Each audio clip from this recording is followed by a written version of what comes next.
Lovely to be with you all, and thank you so much. And I have to say, it's a big improvement on the event I did yesterday, where 20 people were signed up, but only 2 turned up just at the beginning. We did have a few more join during it, but it's lovely to see all your faces.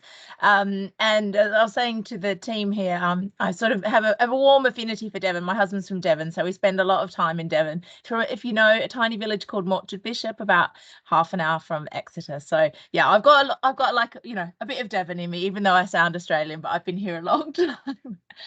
Anyway, it's lovely to be with you today. I'm going to talk a little bit about sort of the wider context of the CEC, why we brought employer standards to fruition, and how we've been working with employers since we did that. So I've got some slides, and I'll hope that the technology is kind and that I can share them quickly.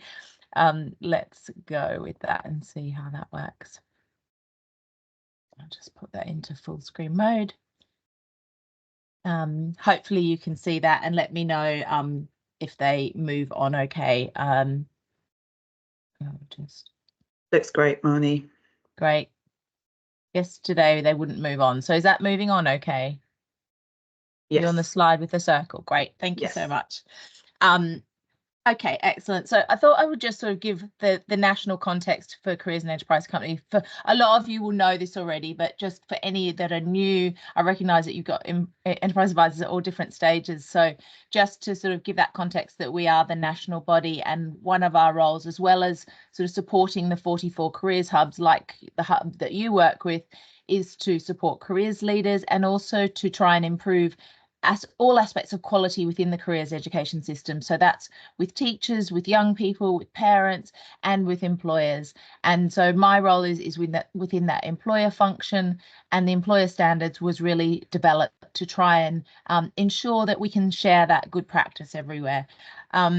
So last month we published a report on our work so far. So we've been around for about 7 or 8 years, and we've now got quite a lot of data around the schools that we work with. So we work with over 94% of schools and colleges in England, and we get data from them through the Compass Compass Plus, which many of you will be familiar with the schools you're working with. And then we also have a survey of young people, which is called the Future Skills Questionnaire, which some of you may also sort of know a bit about with your schools. And we have 100,000 young people complete that last year. So we're starting to get really strong data sets, which we can triangulate in interesting ways.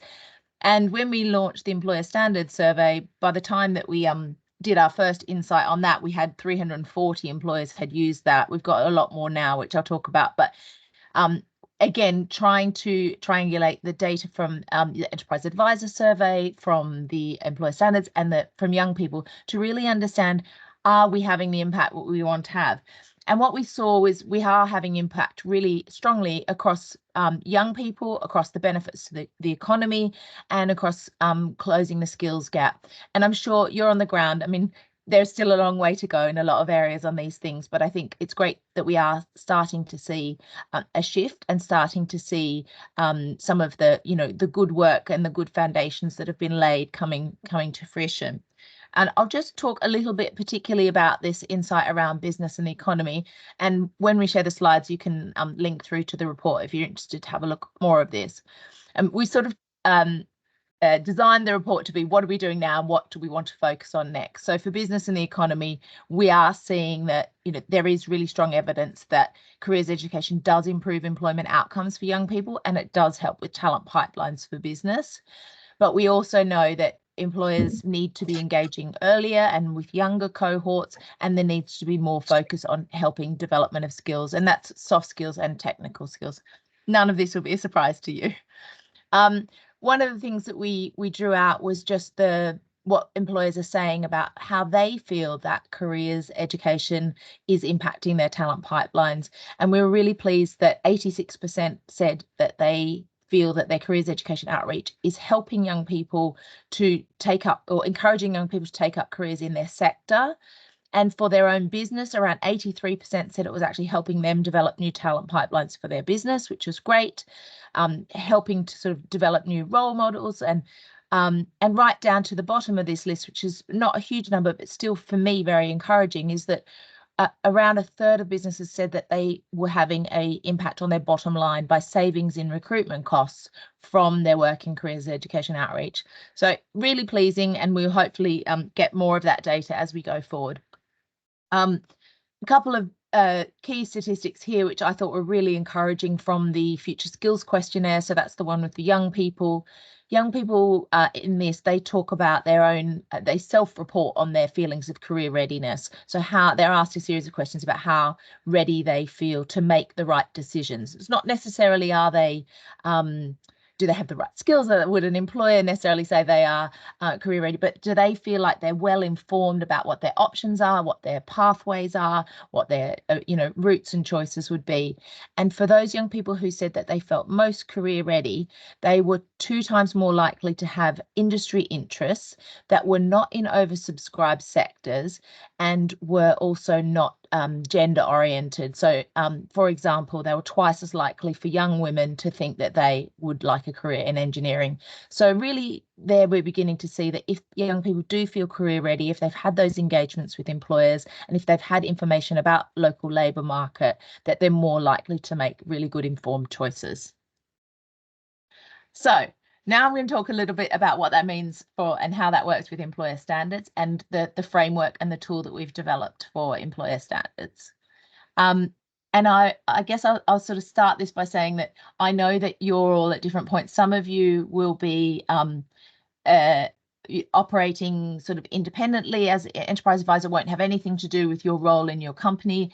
Some of you will be in HR roles in your companies. Some of you won't. So when we think about the employer standards as being a tool for business, it's predominantly used by people who have either early careers, HR, CSR, or one of these sort of roles within a business. That might not be you, but I guess what we'd hope that from you learning about this here today, that you would either be the person who might consider using the tool, or you might be able to influence someone in your organization to use the tool and sort of talk to them about the benefits. Or you might be able to talk to other people in your network, so other people in your industry or other people that you know in various ways, and talk to them about the benefits of the tool. So I recognise you won't all be the ones who'll go off and use the tool straight after this, but hopefully you can become our army of advocates. So the employer standards was really developed to, as it says here, codify best practice for business. So we know that there is really good work happening in careers education outreach from business all over the country, but it's not happening consistently. It's not happening in the scale and degree of quality everywhere that we need it to really help every young person have a really great career education experience and make great decisions. So we wanted, lots of employers said to us, what does that good practice look like, and how can you help me become better in what I'm doing so that I know I'm having an impact for young people and I know I'm having an impact for my business. So that was really why we developed this. So in terms of the process we went with, this has been in development for a number of years before we launched last April.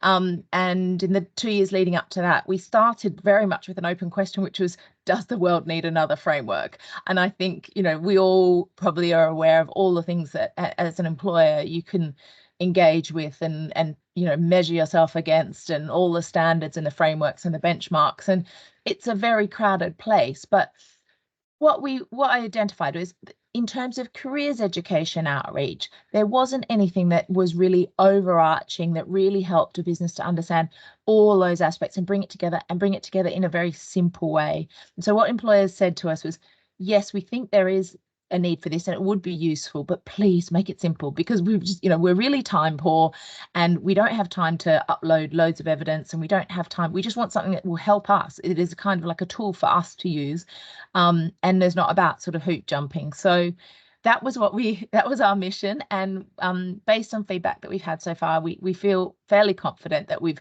sort of largely met that, although we will continue to evolve the tool based on feedback and continually try and improve it, and the world moves on as well, so it's not a static thing.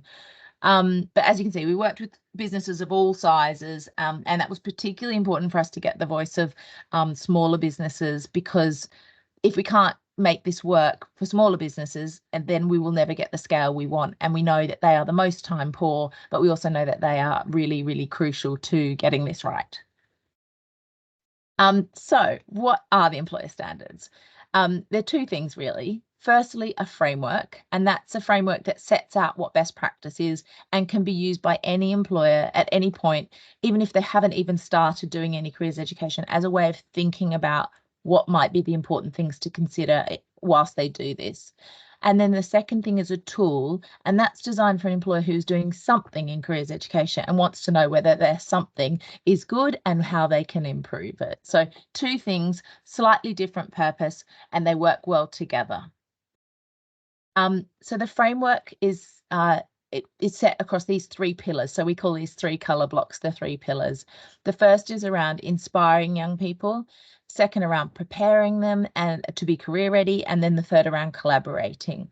And there's a lot of interplay between these. I mean, in some ways they're arbitrary distinctions, but they help us to think through those steps, and there will be sort of interplay between them.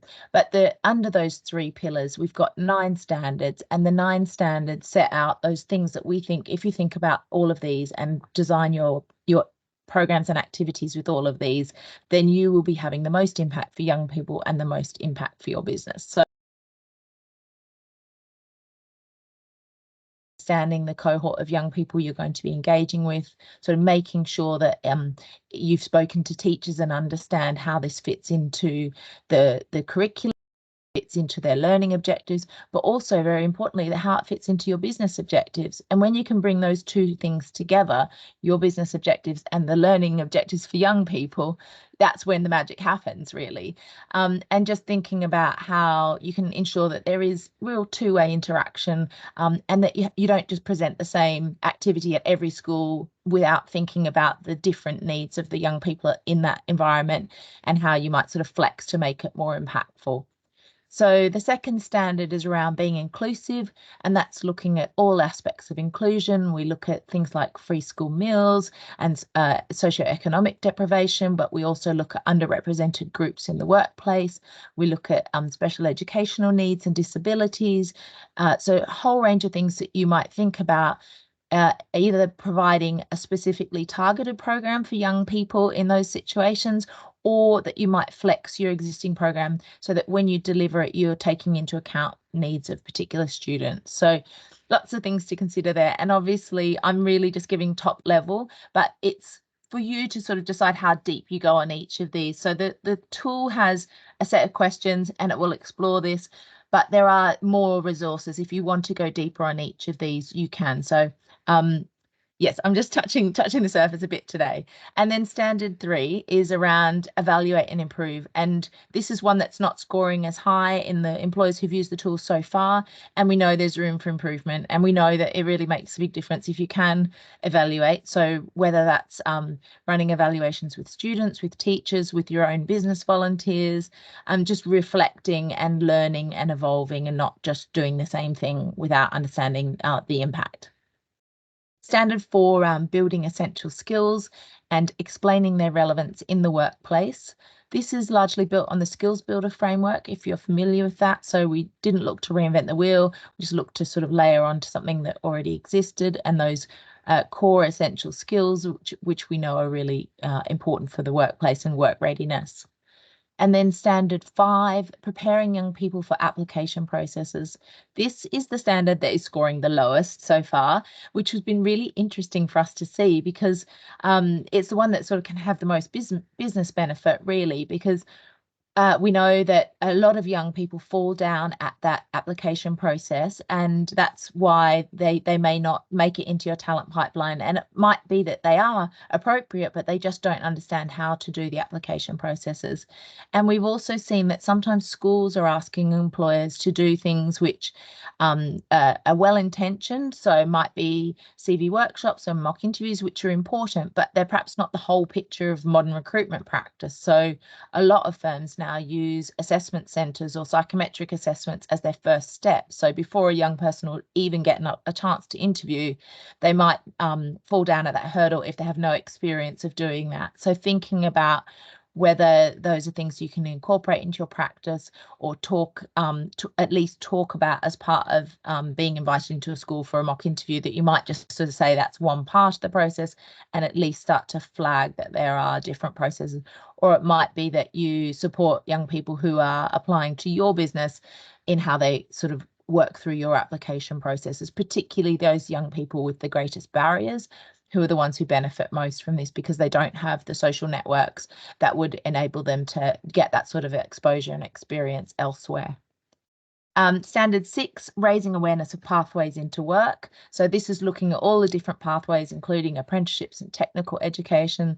This one's scoring quite well, and I think reflects the fact that employers who've been using our tool to date are generally ones that have been working quite hard on this, and particularly in certain sectors we're seeing real strengths, and you wouldn't be surprised to know that construction is a sector that scores very highly on this standard.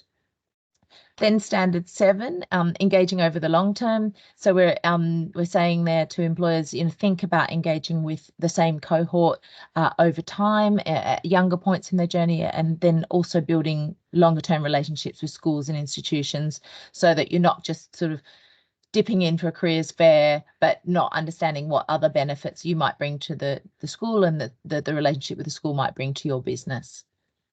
Then we've got standard 8, and that is partnering with others, and that is about looking at relationships with not just careers leads, but also curriculum leads, parents, and others in your sector that you might work together to have greater impact.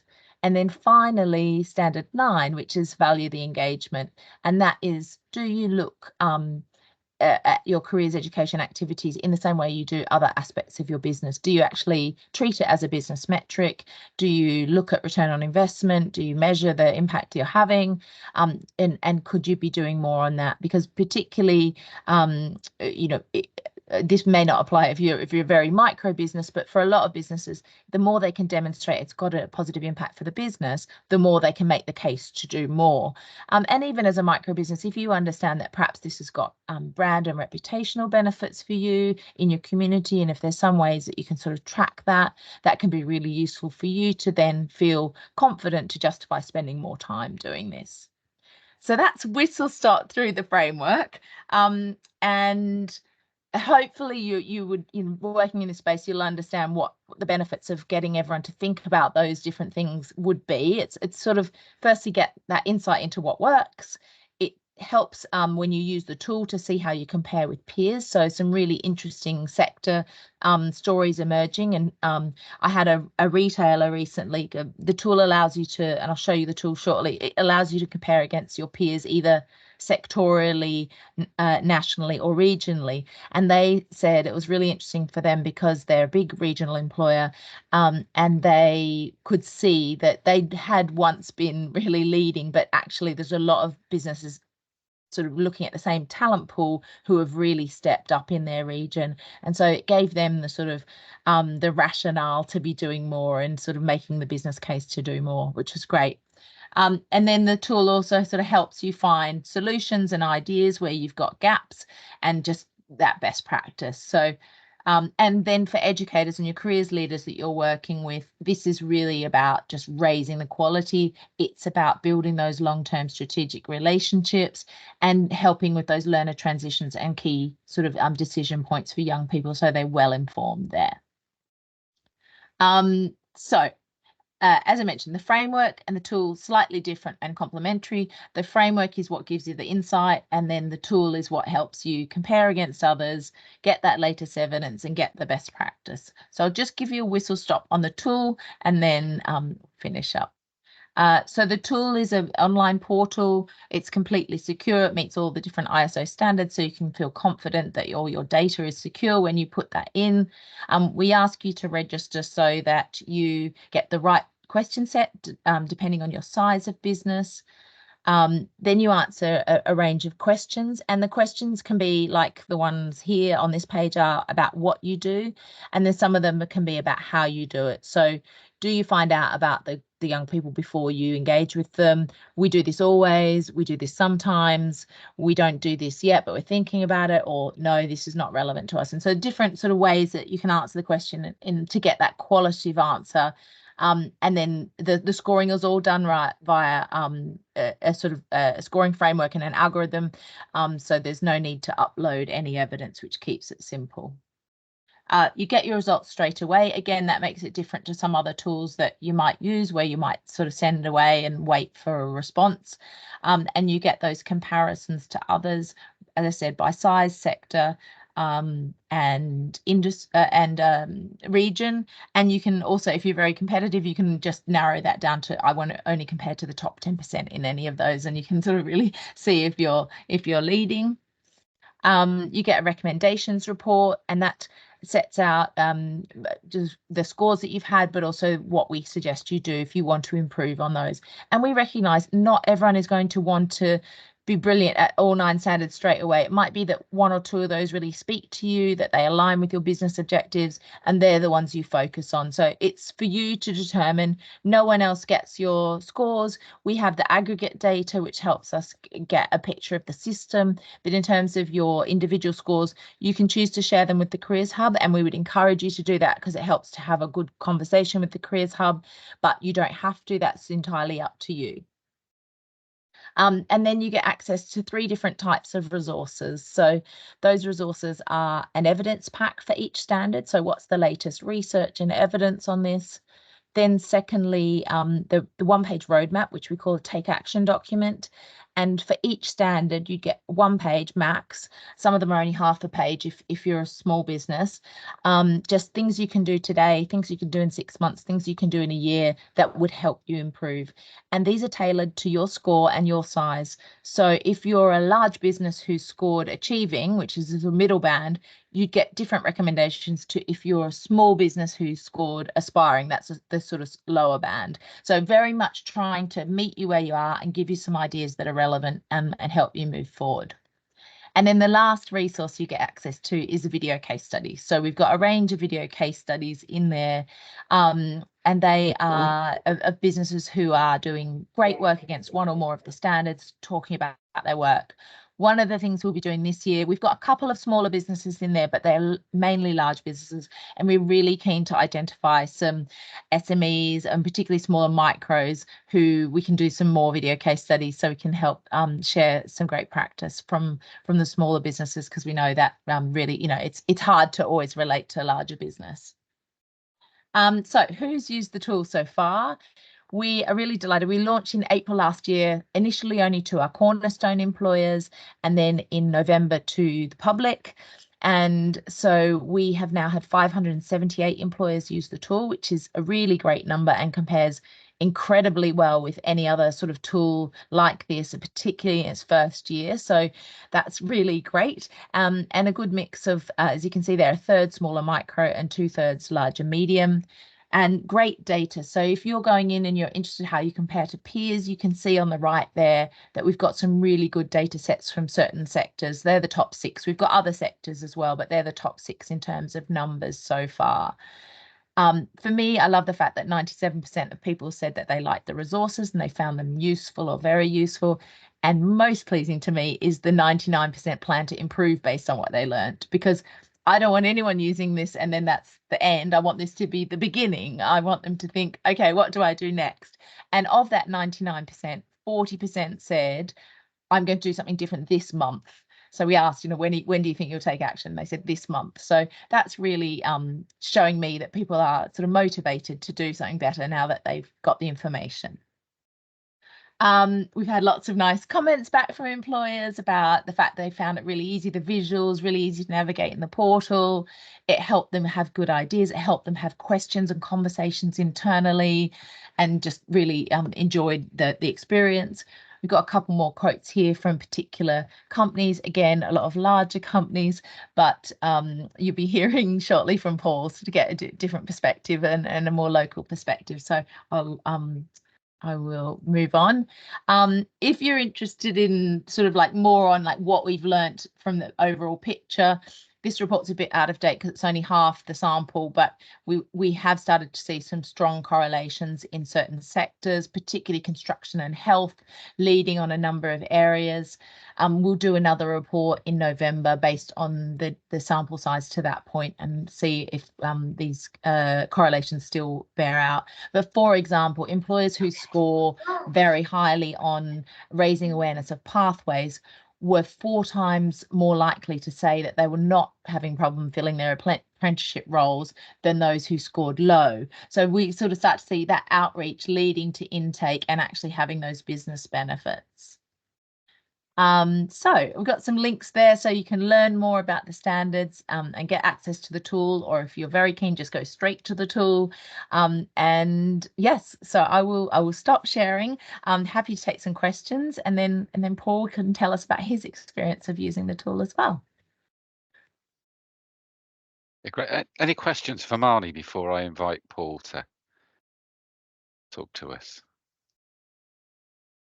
I will say one thing that has sort of come up a bit, and I probably should put it in my presentation, but it's, can you use the tool as a site or a department? And you can. So if you can use it as a whole organization, or you can use it as a site or a department, and you can also, if you've got lots of sites and you want to compare them, you can give each other access to your self-assessments and then look at how that all compares.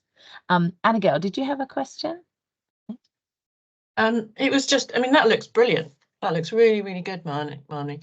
And I'm you know, I'm just kind of wondering, you know, sort of over 500 employers is absolutely brilliant.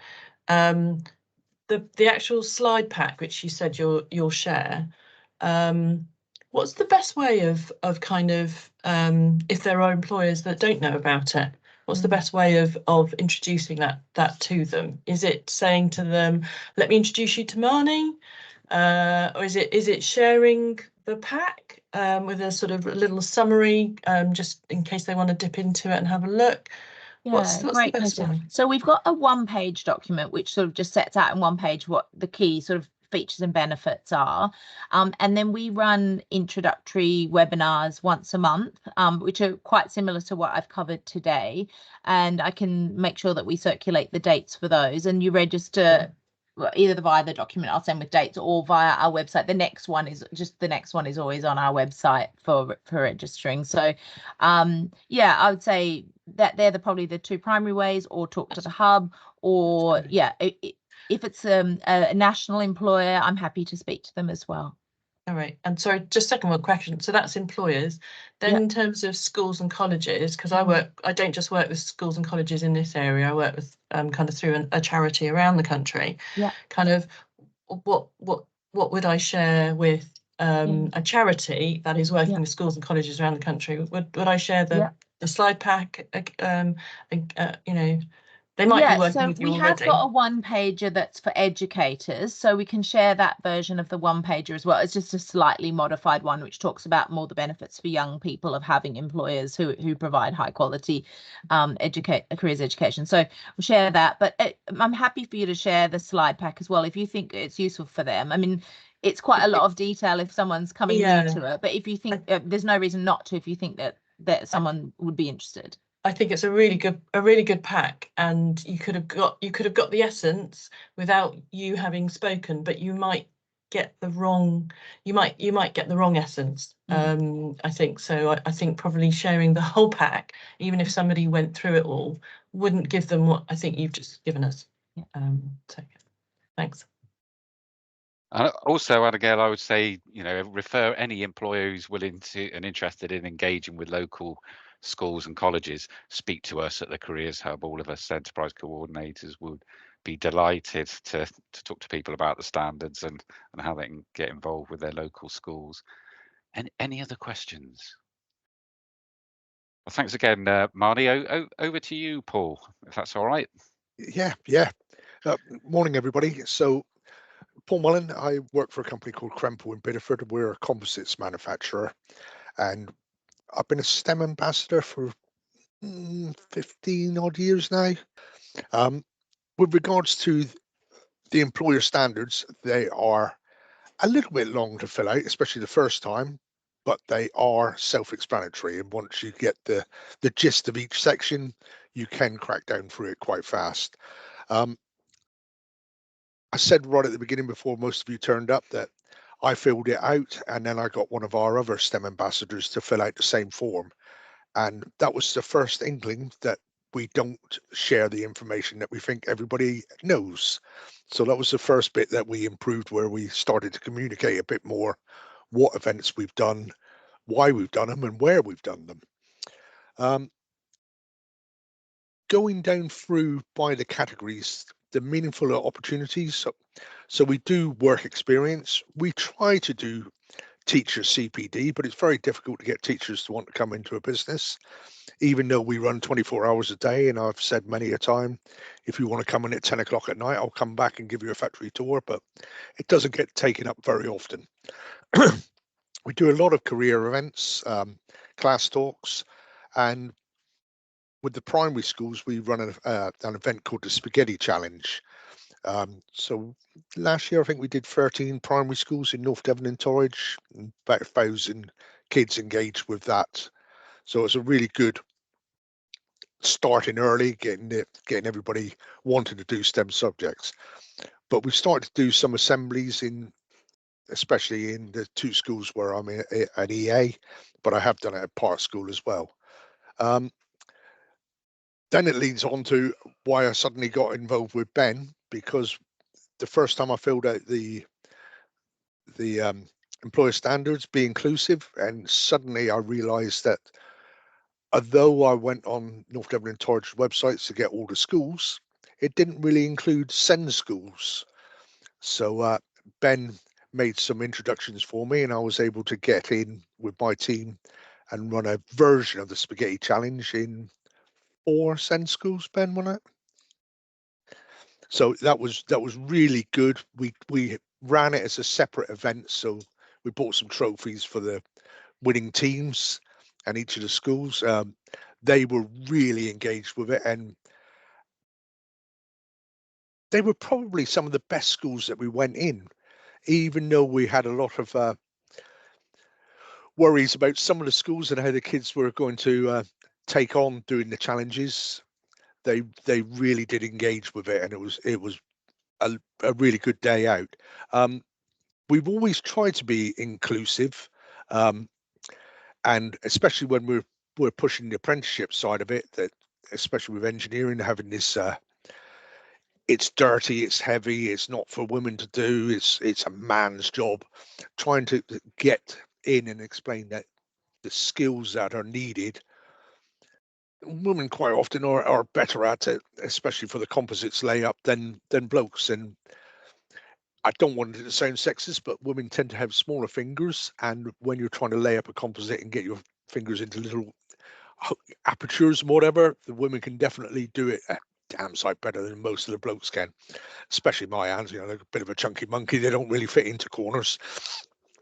But trying to also understand that it is a highly skilled job. Engineering was dumbed down for many years, where the government was saying we'll just make our money by swapping around monies and banks and whatever, and there's this big void now where there aren't engineers. I'm getting nearer to retirement, not near enough, but nearer to retirement. But there's also after me a sort of 10-15 year gap where apprenticeships weren't the seen thing to do. So when I start retiring, it's not only my year, but it's going to be a 15-year gap of where there's not engineers to fill in those positions. Evaluate and improve. So I've got my scores here, and I'm not going to lie.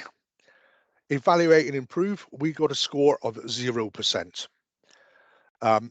We've never really, we know what we've done has been enjoyed, but we've never really tried to measure it.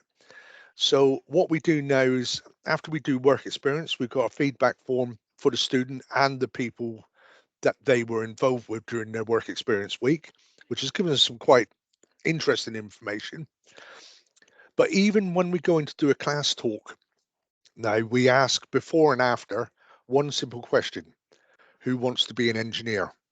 And hopefully by the time we've done our talk or done the careers event, it goes up from the 1 or 2 to 3 or 4. 100% improvement is bloody good by whatever measurement you use. So hopefully when I redo these standards in sort of 3 months' time, I shall have a bit of a score in there. Build essential skills and explain the relevance. So trying to get kids to understand, I was the same when I was at school, trigonometry is a prime example. What's the use of that? However, once you get into engineering and equations for that matter, once you get into engineering, they are used all the time, and you can show some quite good examples of where they're being used. But it does come down to, especially in our game, we're an aerospace supplier, having that traceability on all of our documents is one of the fundamentals. That's why it costs so much. Anything we do for aerospace, we've got to keep the paperwork for 30 years. So important bit if a plane starts falling out the sky. Preparing young people for the application process, 0.5. So go into GTS at the moment, Great Torrington School, where we've been doing CV writing, interview techniques and preparation training, and also how to fill out application forms. One of the things I've said to the students is, our application forms are meant for older people. Where it says put down relevant experience, we know that a kid at school hasn't got relevant experience. So getting them to understand the transferable skills of, I maintain my bicycle, I've done a Lego challenge, etc., because if to be honest, if I'm going through application forms and there's a blank section, I just chuck it to one side, because if you can't be bothered to think about it, I'm not going to be bothered to read it. So getting the kids to understand that having some information in, and it also makes it so much easier on the interview because it's something to talk about. They're not going to know about CNC machinery, but if they've done a repair on a push bike or a skateboard or something, at least I've got something to talk to them about. Now we get to our good ones. Standard 6, raise awareness of pathways into work. So 100%, my only one. But obviously I am a big advocate for all avenues into engineering, but especially the apprenticeship route. Of the last 6 engineering apprentices that we've taken on, 5 of them have done their work experience with us. So you're on about the savings that you can make further down. We don't measure it in that sense, but the fact that we've had 5 of the last 6 engineering apprenticeships gone through their work experience here, the people know them, want to work with them, they fit in with the team. What more do you want? That's a brilliant baseline to start on. We do promote the talks and we push the apprenticeships. One thing that I do try to push is the degree apprenticeships.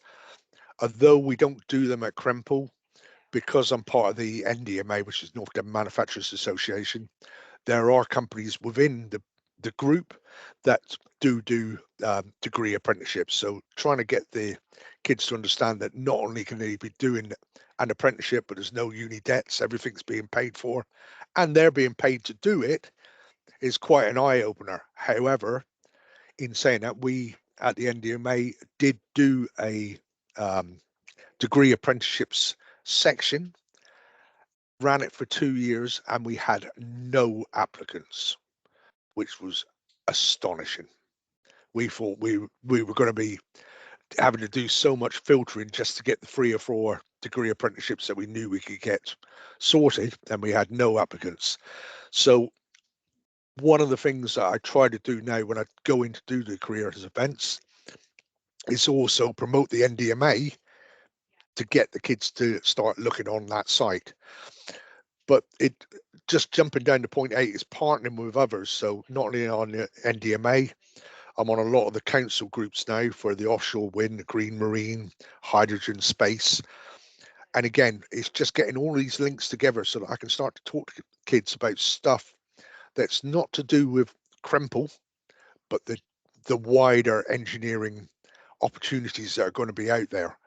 And North Devon, we're just going to be crying out for engineers in the next 10 to 20 years. And my worry is if we don't encourage enough people into these subjects, businesses like ours will suffer, because those skills are going to be needed and they will probably be paying more money than we do. And it's happened locally before, where a company needed specific skills, and jobs that were 40k suddenly went up to 50k. And yeah, a lot of people lost a lot of good people. One business has now got a lot of nice skills, but they're paying a premium for them. But it definitely hurt a lot of local businesses losing those skills. And that's about it for me on it. But I will just reiterate that the employer standards is a brilliant eye opener. And once you've done it, you just think, why didn't I even think of that? So yeah, well done to whoever designed the template in the first place, because it is very useful. That's great. Thank you, Any Paul. questions?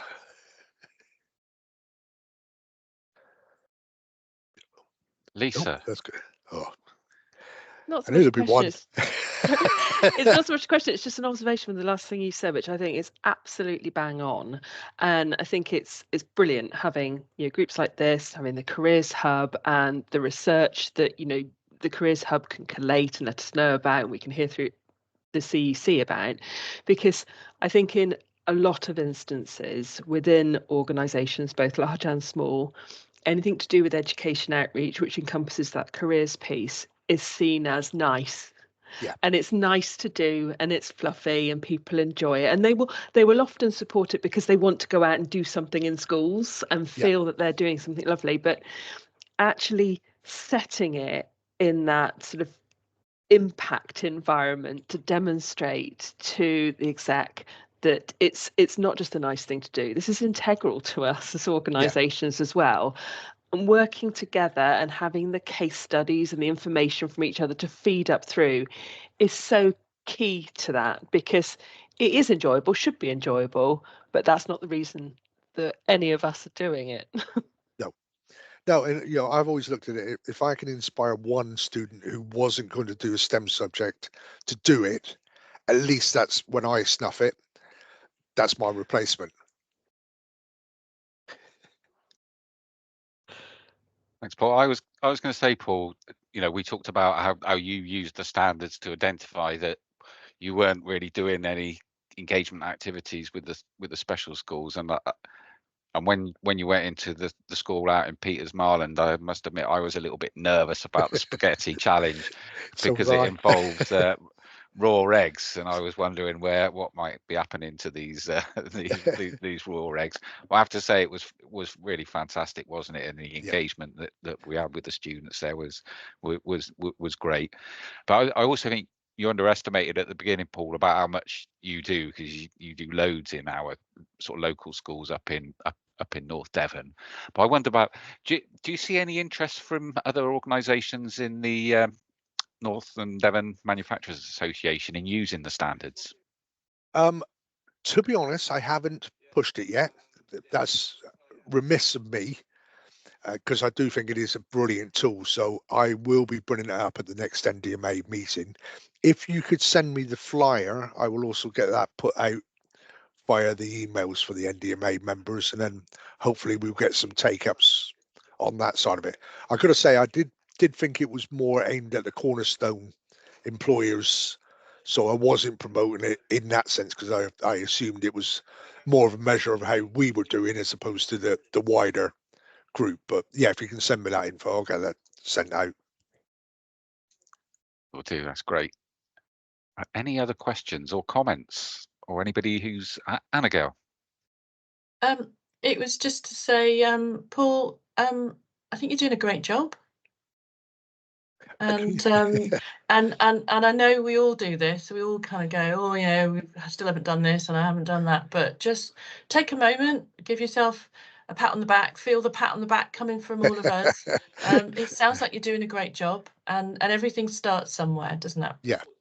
Yeah, for definite. I mean, one thing I would say, and I know it's nothing to do with our group now, but it's like logging the hours for STEM ambassador work.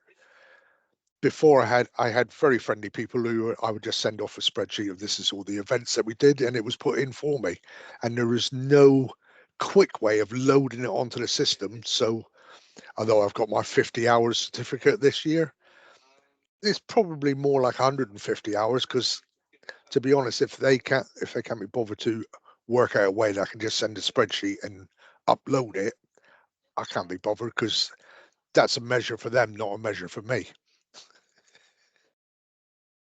I see a lot of people laughing, so you've obviously got the same problems. Thanks, Paul. Lucy. Paul, could I ask what the spaghetti challenge is? Because the thought of primary school children and raw eggs is building a lot of funny pictures in my mind. Well, it alternates each year, but it's to build a tower using a third of a packet of dry spaghetti, 12 marshmallows to hold a raw egg for 30 seconds in the top 10 centimeters of the tower. If it survives that, then they've got to do some visual awareness of the space, say how many eggs they think they can get onto the tower. Once they've picked a number, they've got to stick with it. And then we time it again for another 30 seconds once the egg is placed on it. And then the second year we do a version of it where it's a bridge, but they've got a meter of sellotape as well, just to help strengthen the joints. But it's brilliant fun, absolutely brilliant. And the most amazing thing is, especially with the primary school kids, is the constraints that we've already got built in our head on how we would design it just goes completely out the window, and you come up with these weird and wonderful designs that work. And as an engineer, I'm just looking at them thinking, there's no way that's gonna, it does. So yeah, really good. And you go home knackered, but we do like to wind the kids up a little bit. So by the time we leave, the teachers have got some really hyper kids at the end of it. We like to start shouting out when the times are running out and the kids are getting more and more excited. But yeah, really good. And sounds brilliant. And also, you say hyper kids, but I bet they've learned. I bet everybody takes something away from it. Yeah, and we start off almost with a bit of education where we just build a square with spaghetti and marshmallows and show that it's strong. If you push down, as soon as you push on a corner, it collapses. Then we put the triangulation in and show them how strong it is. Explain to them that the hypotenuse is the longest side. So if you think you're going to make your structure with full length spaghetti and then strengthen it, well, it's not long enough to reach the corners. So yeah, very basic engineering, but the kids love it. And like I say, there is definitely no it's a boy's job when you're talking about primary schools, because very often the girls are far cleverer at working out what they're going to do than the boys. Boys tend to want to mess around quite a lot with the marshmallows to begin with, turning their hands into Edward Scissorhands, and then realise that their time's starting to run out and they've still not built anything. But yeah, still good. Thank you, Paul. Jo. Yeah, thank you. I just wanted to say that Paul, you really helped me bring to life what Marnie had shown us. I work for Devon County Council, and I do work with the early careers, and I'm going to talk to them about what you've talked us through. But your honesty, and also because you're up the road from me, it just made me think actually it isn't overwhelming, and that we're all going to get a zero somewhere. Yeah. And I love the way that you went, well, we got that, so we just realized we hadn't done that, so we did that, and you really brought it alive. You made it feel much more accessible. So thank you so much for that. It made me feel a lot more comfortable with having a go. And like I say, I think the way it's constructed, especially the first time, I didn't realize I was going to get these scores, because I thought we were covering everything to some sort of degree. And then where it was the inclusive bit, I think the first time around I had about 18%, and now we're up to 88%. So it was quite easy to make that step. But unless you've got a deficiency there, you don't need to look at it. Absolutely. No, thanks, Paul. I really enjoyed that. No worries. That's great. And any final questions or comments on the standards? I just like to say I want to take Paul to all my presentations going forward. It was so great. I really loved hearing you talk about it. Thank you. No worries. Well, thank you both. Thank you, Marnie, for giving us that sort of national perspective. And it's great to hear from somebody who was involved really from the beginning in putting it together, and for you, Paul, for seeing how it works on the ground. I hope everybody's got something out of this. Any further questions, I will share the slides. There's links to more detail in there. I'm sure I speak for all of my colleagues in the Careers Hub. We're very grateful for everything you do as enterprise advisors, and if you've got any questions about this sort of topic, we'd be very happy to talk about it with you. We're a little bit early, so you have 4 minutes back of your day. Thanks again for joining us, and maybe see you next time. Cheerio. Thank you. Bye. Thank you. Thanks, everyone. Bye. Right. Thanks all.